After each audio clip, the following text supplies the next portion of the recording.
अस्सलाम वालेकुम नाजरीन, मैं आज आपको बताऊंगा कि अब्दुल ईदी कौन थे, कहाँ पैदा हुए और कब फौत हुए। ईदी फाउंडेशन क्या है, कैसे काम करती है और कब बनी। अब्दुल ईदी को कौन से एजाज़ात से नवाजा गया।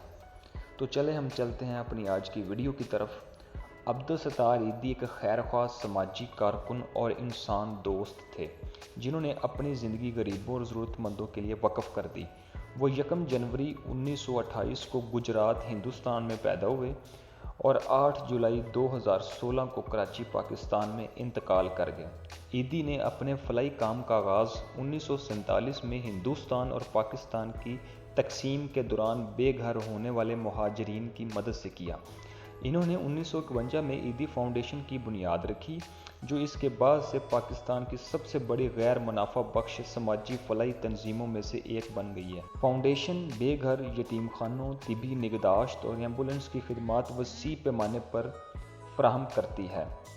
ईदी साहब हर लिहाज से एक सादा इंसान थे। इन्होंने फाउंडेशन से तनख्वाह लेने से इनकार कर दिया और फाउंडेशन के हेडक्वार्टर में एक छोटे से कमरे में रिहाइश पजीर थे। ईदी के इंसानी हमदर्दी के काम ने इन्हें मुतअद्दिद कौमी और बैनुल-अक़वामी एजाज़ात से नवाजा, जिसमें 1999 में पाकिस्तान का सबसे बड़ा शहरी एजाज़ निशाने इम्तियाज़ शामिल है।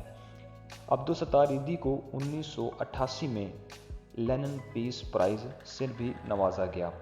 ईदी फाउंडेशन की एम्बुलेंस पूरे पाकिस्तान में 24 घंटे बिला ताख़ीर काम करती है और इसी तरह 400 मेडिकल स्टोर्स ईदी फाउंडेशन के मातहत काम कर रहे हैं।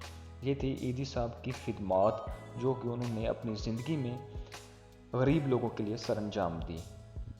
नाजरीन, ये थी हमारी आज की वीडियो। देखकर आपको कैसा लगा कमेंट्स में बताएं और नए आने वाले चैनल को लाइक एंड सब्सक्राइब कर दें। शुक्रिया।